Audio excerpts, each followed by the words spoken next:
Assalamualaikum warahmatullahi wabarakatuh. Kami dari kelompok 10. Kali ini kita akan membahas tentang materi analisis SCM yang menggunakan SEM atau Structural Equation Modeling. Nah, sebelum kita membahas tentang jurnal penelitian yang akan kita review, kita terlebih dahulu mengenal apa itu pengertian dari SEM dan juga keunggulan dari SEM sendiri dibandingkan dengan regresi berganda. Nah, pengertian SEM, Structural Equation Modeling, atau biasa disebut dengan SEM, yaitu merupakan teknik statistik yang digunakan untuk membangun dan menguji model statistik yang biasanya dalam bentuk model sebab akibat. Nah, dari ini nanti akan terdapat sebuah contoh analisis yang menggunakan SEM. Untuk keunggulan dari SEM dibandingkan dengan regresi berganda, yaitu yang pertama memungkinkan adanya asumsi-asumsi yang lebih fleksibel. Terus yang kedua yaitu menggunakan analisis faktor penegasan untuk mengurangi kesalahan pengukuran dengan memiliki banyak indikator dalam satu variabel latennya. Dan yang ketiga yaitu daya tarik interface-nya, pemodelan grafis untuk mempermudah pengguna membaca keluaran hasil analisisnya. Dan yang terakhir yaitu memungkinkan adanya pengujian model secara keseluruhan. Nah, kita akan membahas latar belakang dari sebuah penelitian, yaitu analisis pengaruh manajemen rantai pasok terhadap performa bisnis, yang studi kasusnya di mana pedagang grosir tradisional makanan dan minuman ringan tradisional di Kabupaten Banyumas. Kita akan membahas tentang latar belakang terlebih dahulu dari penelitian ini, yaitu kondisi persaingan yang ketat antara para pelaku usaha yang menempatkan mereka di kondisi di mana keunggulan bersaing tidak dapat dicapai hanya dengan perbaikan internal dari perusahaan tersebut. Dan hal tersebut itu merupakan peran serta seluruh pihak dari produsen yang produksi barang jadi jaringan yang distribusi yang akan menyampaikan produk ke tangan pelanggan sampai hubungan antara penyedia produk dengan para pelanggan akhir atau yang biasa disebut dengan manajer rantai pasok. Nah, dari performa pedagang tersebut itu mengalami tren penurunan yang ditandai dengan penurunan omset yang akan dilakukan penelitian pengaruh dari praktek-praktek manajemen rantai pasok terhadap kinerja dari perusahaan. Nah, dari penelitian ini lebih kepada kita meneliti dari praktek-praktek manajemen rantai pasoknya, kenapa tren ini itu mengalami penurunan dan terjadinya yang ditandai dengan adanya penurunan dari omsetnya. Untuk selanjutnya kita akan membahas teori-teori pendukungnya dari penelitian ini, yaitu yang pertama dari Simchi Levy pada tahun 2008. Dalam sebuah rantai pasokan yang sederhana, biasanya akan terdapat beberapa komponen-komponen utama yang terdiri dari pemasok, manufaktur, gudang, dan pusat distribusi. Nah, dari dalam implementasi manajemen rantai pasokan, praktek manajemen rantai pasokan memainkan peran yang penting dalam meningkatkan kinerja perusahaan tersebut. Untuk yang selanjutnya yaitu dari Banerjee dan Mishra pada tahun 2015, yaitu praktek manajemen rantai pasok itu terbagi dari 3 konsep. Yang pertama, hubungan dengan pelanggan, hubungan dengan pemasok, serta hubungan dalam perusahaan atau internalnya. Dari Lee Gi-won dan Sivirense pada tahun 2007, yaitu praktek manajemen rantai pasokan dibagi menjadi 3, hubungan dengan pelanggan, pemasok, dan perusahaan, sama dengan yang sebelumnya tadi. Untuk metode penelitian yang diambil yaitu terdapat 3 variabel, variabel independen, variabel dependen, dan juga variabel interfacing. Siapakah di sana? Yaitu pada variabel dependen ada performa bisnisnya, dan pada variabel intervening ada keunggulan dalam bersaingnya, dan variabel independen terdapat pada hubungan dengan pelanggan, hubungan dengan pemasok, dan modal manusianya. Untuk populasi dan sampel yang digunakan dalam penelitian ini yaitu ada populasinya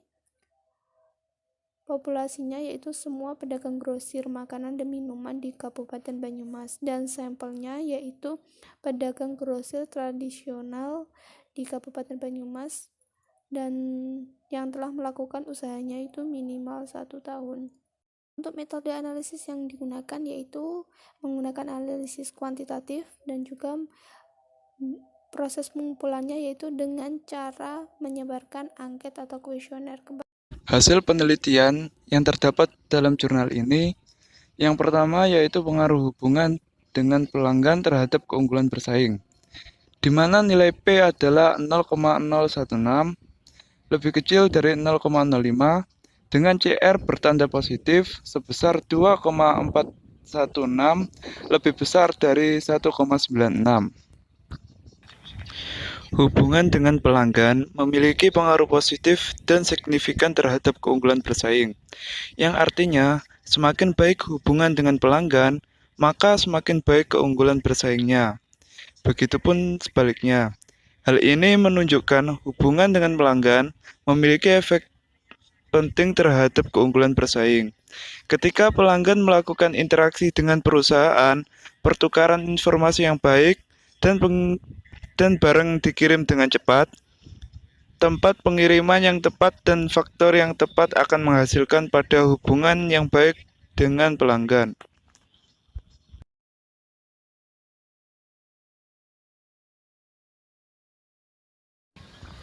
Yang kedua yaitu pengaruh hubungan dengan pemasok terhadap keunggulan bersaing, di mana nilai P adalah 0,001, lebih kecil dari 0,05. Dengan CR bertanda positif sebesar 3,289, lebih besar dari 1,96. Hubungan dengan pemasok memiliki nilai positif dan signifikan terhadap keunggulan bersaing. Semakin baik hubungan dengan pemasok, maka semakin baik keunggulan bersaing. Dengan pengiriman yang andal, perusahaan akan merasa nyaman apabila melakukan pemesanan kepada pemasok. Selain itu, respon permintaan yang cepat juga membentuk hubungan dengan pemasok. Semakin cepat responnya akan memberikan nilai lebih terhadap pemasok dalam membangun hubungan yang baik. Yang ketiga yaitu pengaruh modal manusia terhadap keunggulan bersaing, di mana nilai P adalah 0,070, lebih besar dari 0,05. Dengan nilai CR bertanda positif sebesar 815, lebih besar dari 1,96. Modal manusia memiliki pengaruh positif tapi tidak signifikan terhadap keunggulan bersaing. Walaupun variabel modal manusia tidak signifikan, tetapi modal manusia berpengaruh positif terhadap keunggulan bersaing. Dalam variabel ini, kecekatan karyawan dinilai dominan dalam menyumbang pengaruhnya. Kecekatan karyawan akan memberikan kesan yang baik terhadap pelanggan dan pemasok. Perusahaan akan memiliki nilai lebih yang dapat dari modal manusia ini. Kemudian yang keempat yaitu pengaruh keunggulan bersaing terhadap performa bisnis, di mana nilai P adalah sekian-sekian-sekian, berarti nilai P sangat kecil sehingga mendekati 0,000, lebih kecil dari 0,05. Dengan CR bertanda positif sebesar 8,812, lebih besar dari 1,96. Memiliki pengaruh positif dan signifikan terhadap performa bisnis. Semakin baik keunggulan bersaing, maka semakin baik performa bisnis. Begitupun juga sebaliknya. Hal ini menunjukkan pentingnya efek keunggulan bersaing terhadap performa bisnis ketika sebuah perusahaan yang memiliki hubungan baik dengan pelanggan dan pemasok, serta memiliki modal manusia yang baik, maka perusahaan akan memiliki keunggulan bersaing. Sehingga semakin perusahaan memiliki keunggulan bersaing, maka performa bisnis dari perusahaan tersebut juga semakin baik.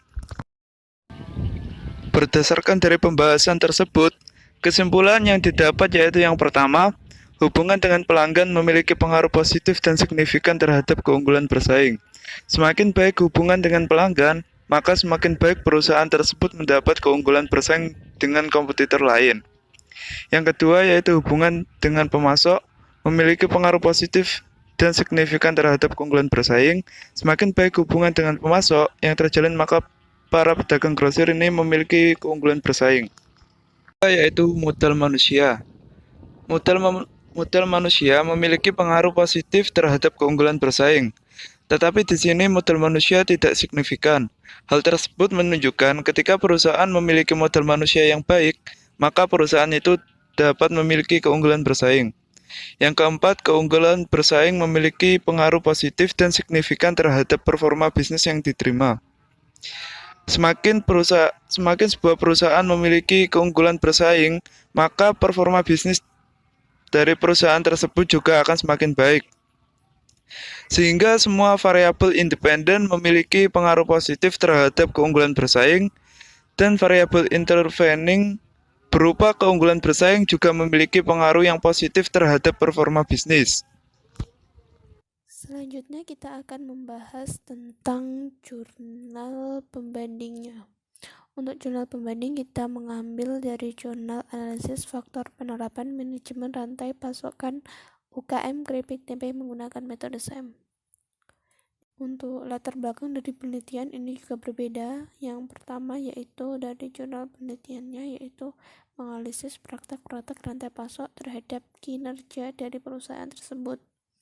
Kalau dari jurnal pembandingnya sendiri yaitu adanya permasalahan terkait manajemen rantai pasoknya, seperti adanya pengadaan bahan baku. Nah, dari sini bisa dilihat perbedaannya bagaimana. Kalau di penelitian sebelumnya itu lebih kepada pelakunya, kalau di jurnal yang sekarang yaitu lebih pada bahan bakunya.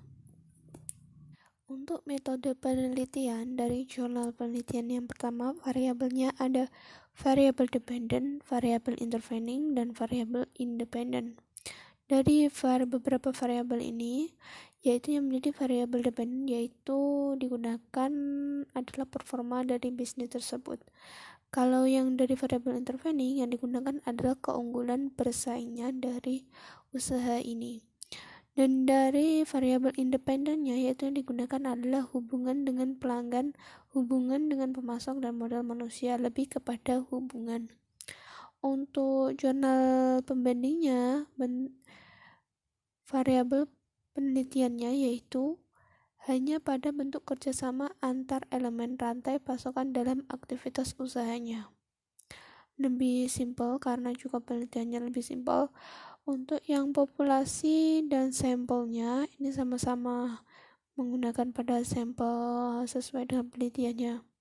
Untuk metode analisis data sama-sama dengan menggunakan metode kuantitatif, juga sama-sama menyebarkan angket atau kuesioner, dan juga sama-sama menggunakan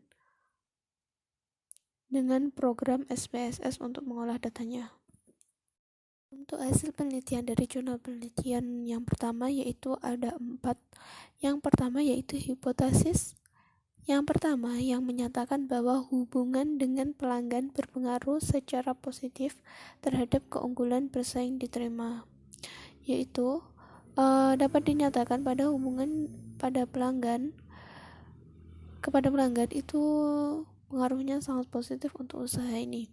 Dan yang kedua yaitu hipotesis yang kedua yang menyatakan bahwa hubungan dengan pemasok berpengaruh secara positif, sama-sama dengan yang pertama tadi.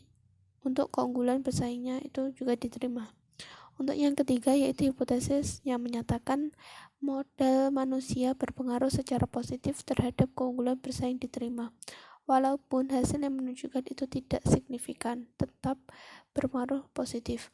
Untuk yang terakhir yaitu hipotesis yang keempat yang menyatakan keunggulan bersaing berpengaruh secara positif terhadap performa bisnis yang diterima.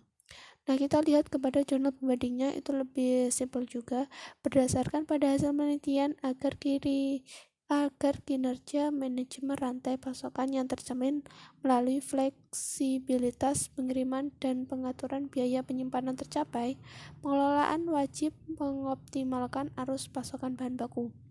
Hal ini menyebabkan karena arus pasokan memberikan pengaruh terbesar bagi kelancaran manajemen rantai pasokan. Lebih jauh, kelancaran arus pasokan mampu meningkatkan penjualan melalui kemampuan dan dalam menyediakan produk sesuai permintaan pelanggan. Jadi pada jurnal pembanding hasilnya sama-sama tadi, yaitu yang kalau dalam jurnal penelitian lebih kepada pelakunya, hubungan dari pelakunya, terus kalau dari jurnal pembanding yaitu lebih kepada untuk menambah dan mengoptimalkan arus pasokan bahan bakunya.